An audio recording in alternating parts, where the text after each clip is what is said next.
Coming to you straight from the Rio Grande and beyond. Broadcasting to the four corners of the globe. So grab your seat, your coffee, or your sundowner. Okay, everybody, here we go. On point, as always. This is Gloves Off. Gloves Off. 5-4. Back at you with Gloves Off, and today I have a great guest, Orlando Marquez, and we're going to be touching base on the effects of parental alienation in all the different angles, where it comes from, and so on and so forth. How are we doing today, Orlando? You doing good? Yeah, we're doing good. Good morning. Good to see you again. Same here. It's good to see you again. And we're always back on this subject because you all are the ones that deal with it a little bit more and a little bit more in front and helping many deal with this problem, and a problem that many out there in the world think that doesn't exist, and that is parental alienation and the causes of that. And the ones that suffer most are the kids as well, and they're the ones that actually live it, and they're the ones that later on in life are the ones that have the problem. But let's touch base with, how does it start? Where does it start? Where does this begin? Well, where parental alienation, the removal of one parent, starts is within our court system. Once a parent or both parents go to court and one parent comes out with the standard possession order, which is every other weekend possession, or even just the expanded possession order, that's where the parental alienation starts. That is where the effects of alienation in phase one begins. As soon as that parent has that standard possession order, then that child's access to that parent is minimized. So these standard possession orders that are currently in place, they are auto alienators. The alienation starts on day one, and that's whether the other parent is withholding possession. Just for the fact that that child doesn't have equal access to both their parents is a clear indication that we're going to see some type of alienation occur. And I think it's important that we talk about this more and more, because a lot of the public, they don't realize that alienation occurs everywhere around them. They don't know the indicators. They don't get to identify what's going on with young children to actually realize, hey, you know what? These are signs of alienation. It may not be occurring in their presence, but they can actually see the effects of alienation in children's behavior. So I think it's very important that we talk about these things so that, the rest of society can realize how much this is affecting us all of us. Absolutely. And it's a good point, because I've always said that the seed for parental alienation starts with a person with a gavel. And as soon as you walk out of that courtroom, things change. Some people do not see it very aggressively. Some people might see it subtly. So what are some of the key notes to recognize parental alienation that you've seen? Well, on day one, it starts with young children. For most of it, it's going to be younger than maybe 5 years old. And when they're separated from their other parent, they can't rely on their presence and care anymore. This causes levels of stress to spike considerably. And we see a lot of behavioral problems within these children. But I think as adults, the first indication of this alienation happens with the parents. You see these parents stressed out. It happens in the home. It happens within the family. It happens at work. It really affects both the children and the parents the same. When you talk to these parents who have been alienated, there's no turning off of those emotions, of that separation, the effects, both physically, mental, and emotional. So it affects everyone. Absolutely. Some of the key points once a divorce is happened, once a separation has been made, some of the key initial factors are the interference with child custody, correct? That's when you start seeing the first steps of parental alienation. Right. Parental alienation it's actually made even worse when we have a judicial system that doesn't enforce our interference with child custody laws. And it's very, very important that we introduce these parents back into the children's lives and that we enforce these possession schedules because, especially for boys, I know this is especially for boys, but if boys if they're not influenced by good men, they're going to be influenced by bad men. There's no other way to put it. Now, when it comes to children, both boys and girls, the natural model for learning, for these children learning, is based mostly on mirror neurons, and that's watching and imitating others. And the influence that both parents have on these children happens not just in their access and possession, it's through their, the daily grind. It's these children watching what their parents do, whether it's spoken or through their behaviors in the home. So these children, they learn through mirror neurons, and then they repeat these actions over and over. So it's important that these parents are both involved in the child's lives. And the only way to do that, and the only way to prevent parental alienation, is by the enforcement of possession schedules. There's a huge lack of enforcement action here in the state of Texas. Absolutely. And there is several groups that have done a lot towards a part of the visitation, but there's other stuff that goes along with visitation.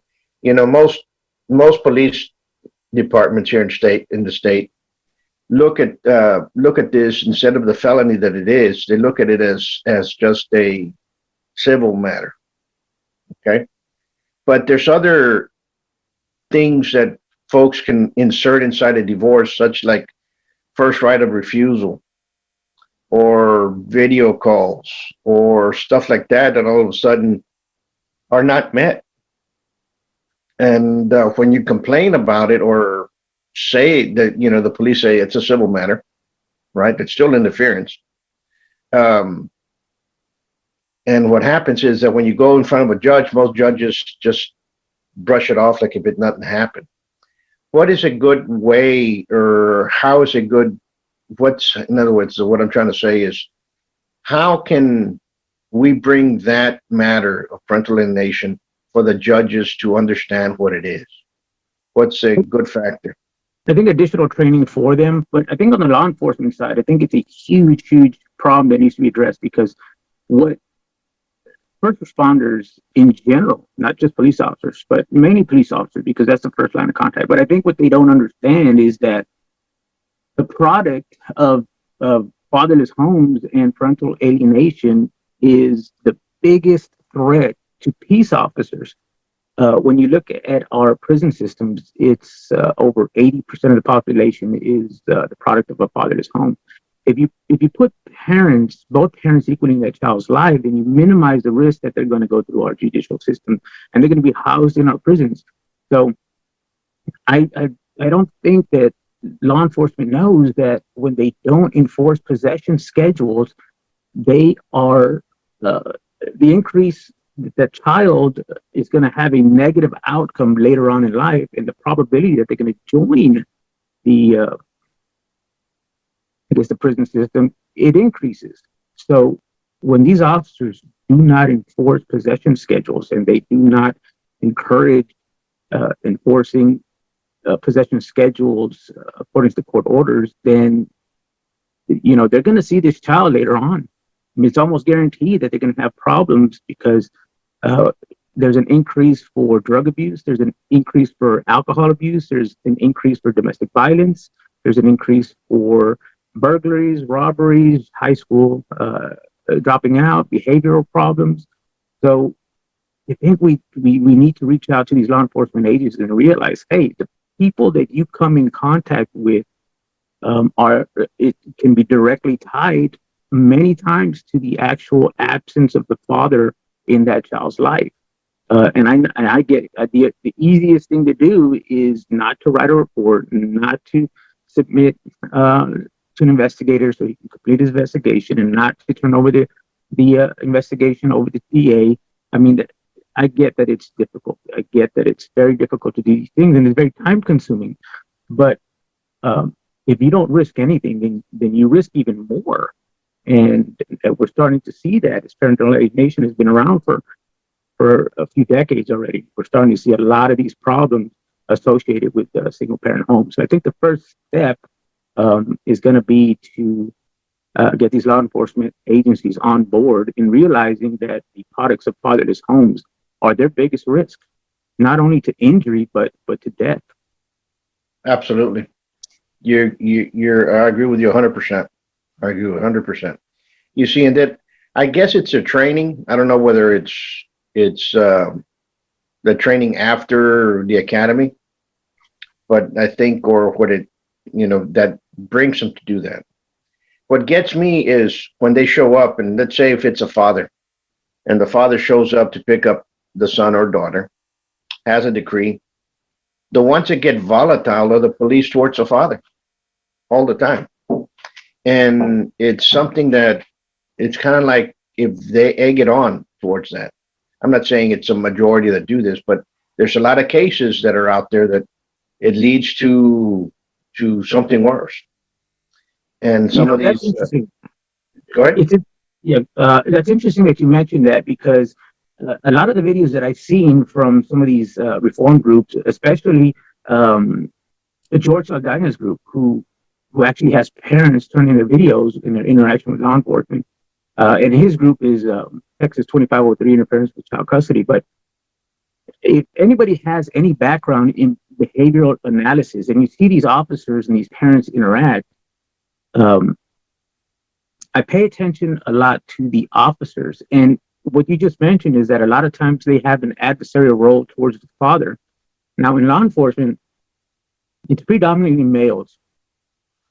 And when they interact, the reason you see the adversarial roles between a male officer and a male parent is because it's a lot easier. Biologically, we have a history of males fighting males.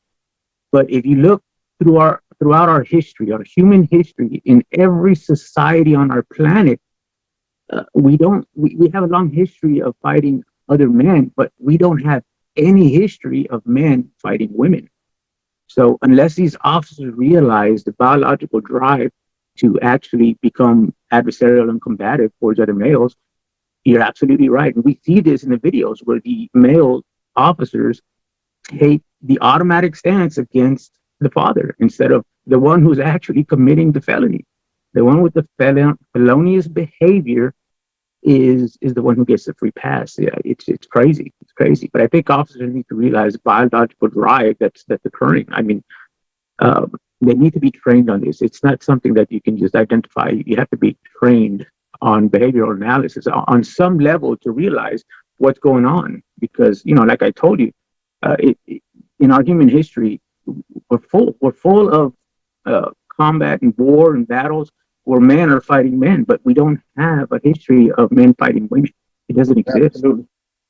No, you're absolutely correct. And unfortunately, that happened to me. Not this past year in 2020, and had a situation they were filing a report and we had to file it again. And the second officer that came out, when I told, when we were talking to him about everything going out, he got very belligerent. He got very insultative, started raising his voice, takes 2 steps back and unleashes his gun. He held it by his side. I told him that's not where we're going to go. I called the police. I called the police station. I told him what was happening, and he literally left the scene. It was 3 hours later when his superior came to the house, and then he arrives, and we got that on film. The way he started just insulting. Never did anything.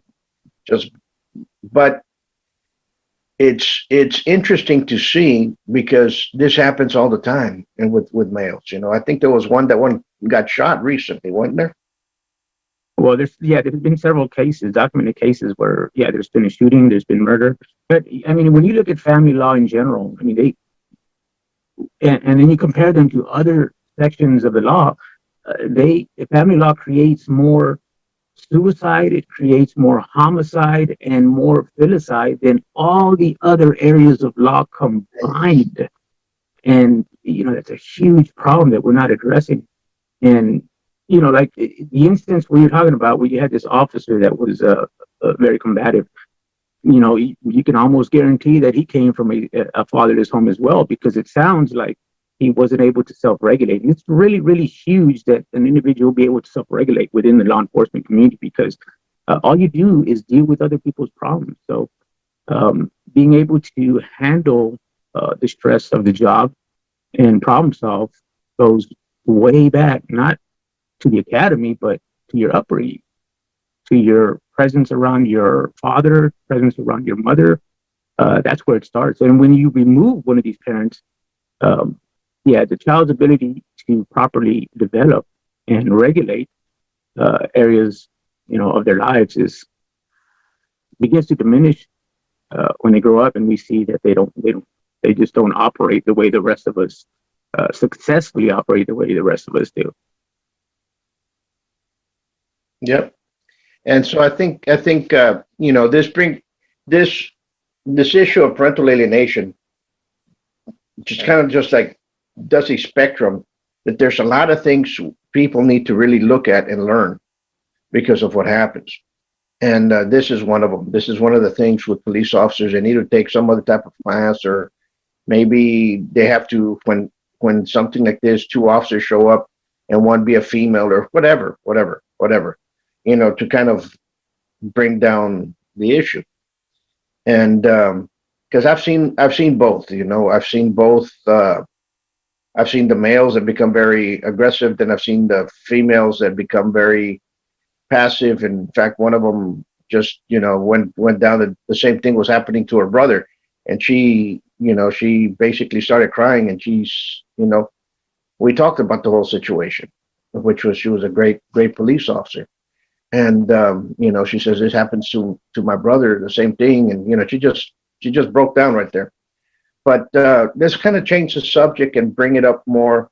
What are the subtleties of parental alienation that go on day to day that some parents might see that are a little bit different? And that they can start analyzing and say, you know what, these are the red flags to it's going to get worse. Right. To be able to identify these indicators that somebody may have grown up in a household where there was plenty of alienation, we have to go back and we have to teach parents the process. And I'm going to say how the brain works. I'm not a doctor, but I know the basics of it.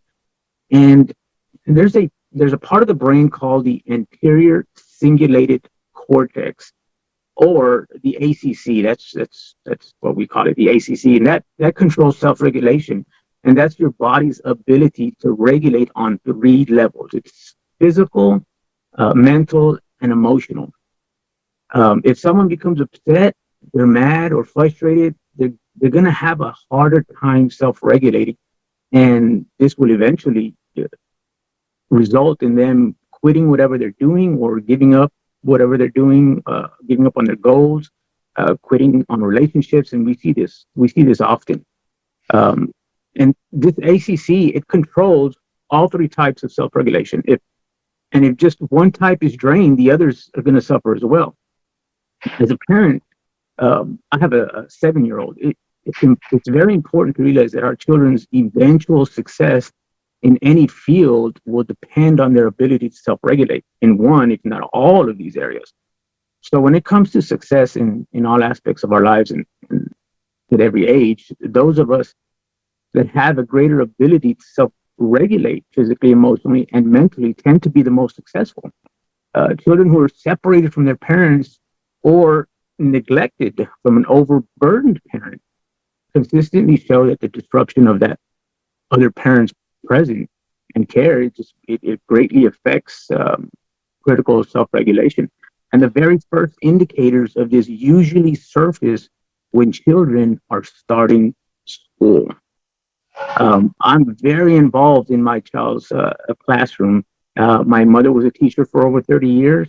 And, the children that display the most behavioral issues are the ones that are the products of fatherless homes. We can identify these problems, behavioral problems, the ability for these children to actually problem solve and control themselves at that age, school age. It starts from when they enter school. I mean, the parent may not be able to see it in their home, but once that child is placed in school, that's when we start seeing these behavioral problems because the parent is not present. And they begin to have behavioral problems. They can't build social relationships. They have a problem with discipline. They have a problem with authority figures. And I think teachers in pre-K and in kindergarten and first grade can probably give a better description of how they know that that child may be from a fatherless home or a single parent home. So it starts from there. It starts at a very young age, and then as we grow up and we go into middle school and high school, and even as adults, you could go down somebody's timeline who's been the victim of alienation or grew up in a single parent home. You can see that their career might be full of bouncing from employer to employer. You can look down their timeline when it comes to relationships, and they've got failed relationships all over the place. They've got several divorces, and all this is a result of not being able to develop skills that's required to self-regulation at a very small age. This happens when you remove one parent at a very young age. The brain just doesn't get to develop properly if just one parent is present. Absolutely. Absolutely.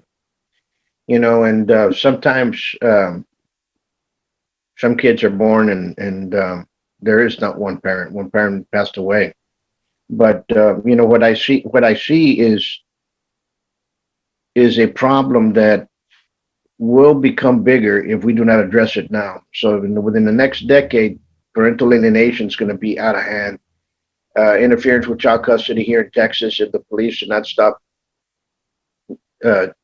start doing their job. In other words, stop blaming the DA or blaming the civil matter, and they actually start standing up to it. We're going to have a lot more problems in the future, and that's just a given. Right, and stop blaming the parents. Absolutely. When officers are out there and they're called out because someone's not abiding by possession schedules, they want to contribute the problem to feuding parents, and they lose total loss of the sight that what the parents are doing. They called is they're just trying to create a better outcome for that child, and that goal is lost whenever the officer focuses on both parents instead of what the child needs. Absolutely. And and I don't know. I think there's a lot of educations for a lot of people to do out there, and your all's groups are doing a wonderful job. I want to thank you all, and you all continue doing the job that you're doing. I think you all have to do some type of Zoom classes to bring people involved with it, and kind of get people, even law enforcement, bring in police officers or kind of something like that, bring in their chiefs or bring in their liaisons or the public relations officers to see what's going on and to learn a little bit. I think there's many ways to start chipping away that ideal that they have. George Saldana's group, Interference with Child Custody, has started giving out instruction, educating the public, putting out videos. But yeah, you're absolutely right. It's critical that there needs to be awareness out there. There needs to be training. There needs to be parents out there that see that there's a lot of advocacy in put in place. And when it comes to law enforcement and other agencies, government agencies, in order for them to get other training or additional training, it's going to cost a lot of money. And additional training for our first responders is not cheap. That's why it's so difficult to get these programs together. because it does cost a lot of money. When you pull an officer into a classroom to be able to undergo additional training, you have to fill that officer's position out in the field, which means that somebody's going to work overtime while that officer is sitting inside that classroom. So there's all kinds of expenses that come in with additional training. So what Georgia's group is doing, it's great stuff because there's no charge. There's no charge for these classes. They're encouraged. Everybody's encouraged to sit down and watch these videos. There's no prerequisites. You can do it late at night. You can do it early in the morning. You don't even have to sit down and watch these videos. You could just be driving from point A to point B, or out in a jog, or doing whatever, and listening to the audio of these videos. So I think what they're doing is really, really, really good stuff, because they're putting it out there at no cost to the public. Absolutely. And you're absolutely correct. That's what happens when you start getting budgets. The first thing they start cutting down is they say, you want more money? Okay, well, guess what? We're going to cut down your training for defensive tactics. That's the first one that goes, boom. So you have an officer out there that can't fight his way out of a wet paper bag. And all of a sudden now they say, okay, we're going to cut this over here. We're going to cut this over here, but you're going to get a new car. And they're all smiling and that, so it's give, take, or something, So I think now is the time. And I applaud Georgia's group. Georgia's group is doing wonders. And I think we have to kind of push them into the different areas to see if some of these police chiefs start listening to what he's saying. Because that group is, and you all the groups need to be heard, but they're doing exactly a great job. I'm going to try to see if maybe talk to him and see if we can get something going over here with the Laredo Police Department for them to understand what's. Yeah, in my opinion, they're doing an excellent job with those videos. There's a lot of parents that are watching them. They're getting the word out. They're referring to their parents. They're referring to the professionals. And, they're also getting these professionals that are contacting this group and saying, hey, you know what, I want to be a part of your advocacy. I want to be part of helping society. I'd like to speak on my behalf. I'm a professional in the field. And it's really, really good stuff. And it's no cost to the public. No cost. Absolutely. Well, let's see what we can do. And once more, thank you for what you are doing. And thank you for letting us know and talk a little bit about a subject that affects many, and that's parental alienation. And we'll keep on talking about it too. All the kids, huh? And we'll keep talking about it too. Always, because this is something that needs to go up there. Right. It has to be up in the front. I say we have a huge drug problem. I think parental alienation is up in that number as well.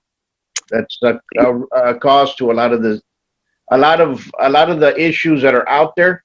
Parental alienation is a cause of that. So I think it's something that needs to be addressed. I do so also. And, it surprised me recently that some law enforcement agencies are making the decision to not respond to parents when they're actually reaching out for law enforcement help in enforcing their possession schedules. If there's anything that can be done that's going to contribute to parental alienation in single parent homes, the most, it's going to be the lack of enforcement on interference with child custody issues. That's just devastating when law enforcement agencies just make that decision to not respond. Yeah, it's crazy. It's crazy. Well, nonetheless, thank you again for what you're doing. If we don't see you, you have a good Thanksgiving. The folks out there, you all be safe and sound. Until next time, much peace. Thank you. Have a good morning. We'll see you later. Bye-bye. Bye.